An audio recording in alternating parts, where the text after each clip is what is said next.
မင်္ဂလာပါမျိုးတို့ရေတောင်သူကျုပ်ကြီးဦးညွန့်တော်ပါအဲ့တော့တနေ့တစ်မျိုးမယိုးရလေအောင်စိုက်ပျိုးရေးနဲ့ပတ်သက်လို့တင်ဆက်မှုပေါ့အနုပညာသမားတွေအားလုံးကတော့ဇက်ွက်ရဲ့တင်ဆက်မှုကိုအရှင်မျိုးမျိုးနဲ့ဇက်ဆောင်ပြတာပေါ့အဲ့တော့ကျွန်တော်တို့ကတော့အများကျိုးပြုရှေ့ဆောင်လမ်းပြတောင်သူအကျိုးပြုဆိုတော့ရှေ့ကနေပြီးတော့ရှေ့အတွက်အနေနဲ့မျိုးမျိုးတွေလှုပ်ဆောင်ပြတာပေါ့အဲ့တော့မြေကိုပြုပြင်တဲ့နေရာမှာမြေကိုပြုပြင်တဲ့နေရာတိုင်းမှာကျွန်တော်တို့စိတ်ရှည်ရတာပေါ့အရေးလိုချင်ရင်နေဘူးကစောင့်ရတယ်ဆိုသလိုပဲပေါ့ပတ်ဝန်းကျင်လေပွဲတွေကကျဲလဲပြီးသွားပြီဒီလေပွဲကတော့မကျဲသေးပဲနဲ့သစ်စိမ့်မြေဩဇာအဲ့တော့စီလီကာဓာတ်ဖိုင်ဘာဓာတ်နော်အဲ့တော့ကောက်ရိုးကိုကျွန်တော်တို့ကမီးမရှို့ပဲနဲ့ထည့်ထိုးပြီးတော့ပို့တယ်ဆိုဒီအမြင်ဓာတ်တွေဖိုင်ဘာဓာတ်တွေကတွေ့တန်းပြီးတဲ့အခါကျတော့အာဟာရ dressing တွေကိုအရင်အဟောင်းကျိုးကြည်ပျက်စီးပြီးတဲ့အခါကျတော့ရုပ်ကျွန်းသွားတာတွေအားလုံးဟာအသစ်ဆက်ဆက်အပင်ပေါက်လာတဲ့အခါမှာစားသုံးဖို့ရန်အာဟာရသာလျင်ဖြစ်ပါတယ်အဲ့တော့လူသားတို့လည်းဖြစ်လင်ကစားအမိအဖအဖိုးဘွားတွေထားခဲ့တဲ့အမွေတွေရေခဲတက်တာပဲဖြစ်ဖြစ်တီဗီပဲဖြစ်ဖြစ်ဆောင်းပေါက်ပဲဖြစ်ဖြစ်ဓာန်အိုးဓာန်ကွက်ပဲဖြစ်ဖြစ်ဂရင်တွေပဲဖြစ်ဖြစ်လမ်းထုတ်ပြီးတော့မီးရှို့လေးရှို့တာထုံလန်းစင်မရှိပါဘူးအဲ့တော့ပထမဘိုးဘွားအမွေတွေကအဖေအမေ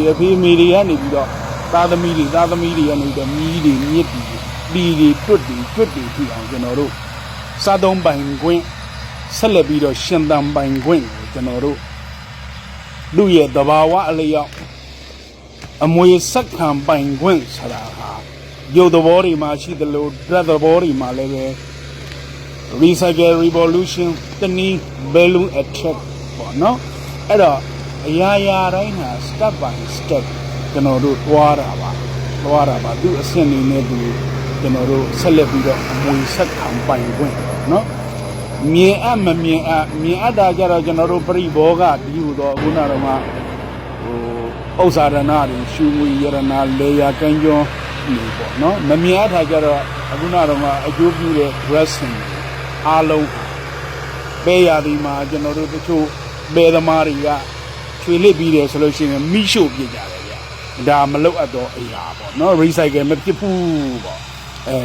တချို့ကြတော့ကောက်ရိုးရုံးငုတ်တွေကိုမြန်ကျဲကျင်သောနဲ့ပေါက်သက်စေးအရန်အပြင်းကြီးတွေဂလိုင်ဘော့ပေါ့နော်ဂလိုင်ဘော့စိတ်အုပ်စုတွေကမိမိမျိုးကိုဂလိုင်ဘော့ဖြစ်အောင်အရန်ပြင်းထန်လွန်းတဲ့ငရဲမီးတွေနဲ့မနေ့ပိုင်း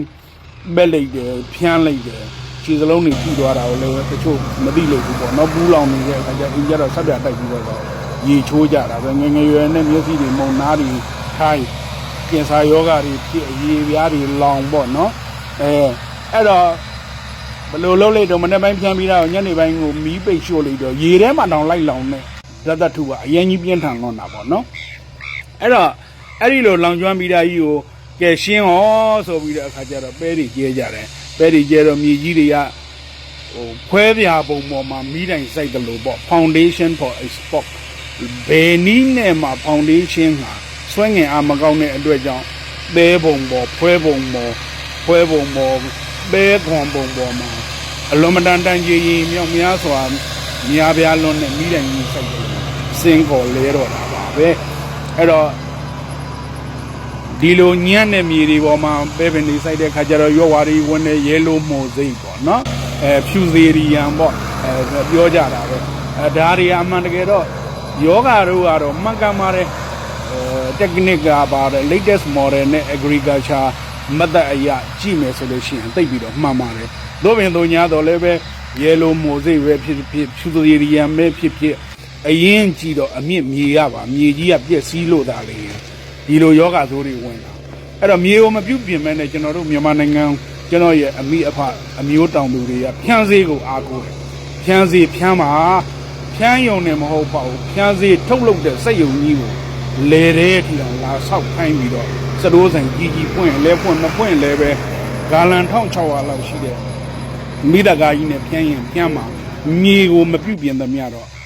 နှစ်ဆက်ရက်ဆက်လဆက်ခံစားပြီးတော့စိတ်ဆင်းရဲနေရအောင်မှာပါပဲအဲ့တော့ကျွန်တော်တို့တောင်သူတွေကမြေကိုပြုတ်ပြင်ဖို့ရန်အမြဲတမ်း online ပေါ်မှာပြောတယ်တိတ်ခက်ခဲနေနေတဲ့အလုပ်ကိုထင်နေရတယ်အခုဆိုရင်ဒီပတ်စံလျှော်တွေဟာခြေတုံးကတောင်သူဦးကြီးတွေဆိုအများဆုံးတိမှာပါအေယာပရီတိုင်းသားတွေဆိုတာဒုံလျှော်တွေစိုက်ကြတယ်ပတ်စံလျှော်စိုက်တဲ့အခါကျတော့နွားနှာခေါင်းညှိုးကျစ်တဲ့အပြင်ဒီဟာတွေအပုတ်စိန်တဲ့အခါကျတော့ဒီနေရာတွင်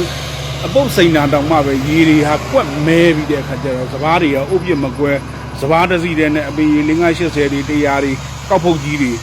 နင်းကန်ပြီးတော့ပွားတာဒါတွေလည်းတွေ့ခဲ့ဘူးတဲ့ရာဇဝင်တွေရှိပါတယ်အဲ့တော့ဒီဆီလီကာဓာတ်တွေဖိုက်ဘာဓာတ်တွေနိုက်ထရိုဂျင်ဖော့စဖရက်ပိုတက်ဆီယမ်ဒရက်ဆင်တွေမြေကြီးအောက်အထဲကိုအခုလိုပတ်စံလျှော်ပင်ကိုထေထိုးဖို့ချပြီးတော့အပေါ်မှာကျွန်တော်တို့ကကြွကြော်ရော်မော့မော့လေးပေါ်မှာစပားစီကိုဒီကောင်ဆိုရင်ကျွန်တော်တို့က GW11 ဆိုရင်ရက်90နဲ့100ပတ်လဲပါပဲရှိပါသေးတယ်ပတ်ဝန်းကျင်လည်းနာနီချင်းတွေကမကျဲကြတယ်ဘူးလားမလောက်ကြတယ်ဘူးလားဒါမျိုးမေးတာပေါ့ပတ်ဝန်းကျင်အမိအဖတွေကတော့အပင်ဖြစ်ဖို့ရန်ဘက်ကိုဥတီပြီးတော့သွားကြတာဗျကျွန်တော်တို့ကတော့မြေဖောင်ဒေးရှင်းကောင်းမှသာလျှင်ဘယ်သီးနှံကိုစိုက်ယောဂကင်းရှင်းပြီးတော့အပင်ပွားအားကောင်းမယ်သီးနှံအထွက်တိုးမယ်ဒုတိယရိုးပြမှာလည်းပဲရိုးပြက်ကိုပြန်လဲပြီးတော့ဖုတ်ပြီးတဲ့အခါကျတော့ပဲကျဲတဲ့အချိန်မှာသူမြတ်တဲ့အထွက်တိုးခဲ့တာလည်းပဲဒီလေဝင်းကြီးဟာမှတ်တမ်းတင်နိုင်ခဲ့ပါတယ်အခုလဲစားတဲ့တဘူတိုးပြီးတော့စာရတဲ့ကြောင်းသားများလို့ပဲညံအရန်ကောင်းတာပဲဆိုပြီးတော့စာအုပ်မှောက်ထားပြီးတော့ဆော့မနေပဲနဲ့ပတ်ဝန်းကျင်နေတဲ့ပို့ပြီးတော့နှစ်တိုင်းကောင်းတဲ့ကောင်းအောင်ဆိုပြီးတော့အခုဟာသစ်စိမ့်မြေဩဇာနဲ့အောက်ခံဇီဝမြေစီတွေခံပြီးတဲ့အခါကျတော့ကျဲတာပါအမှန်တကယ်တော့အနီညိုရာသီကနေပြီးတော့လာနီညာကိုပြောင်းလဲသွားတယ်ဆိုတော့ခုနှစ်ဒီအားလုံးမှာမိုးဥကြ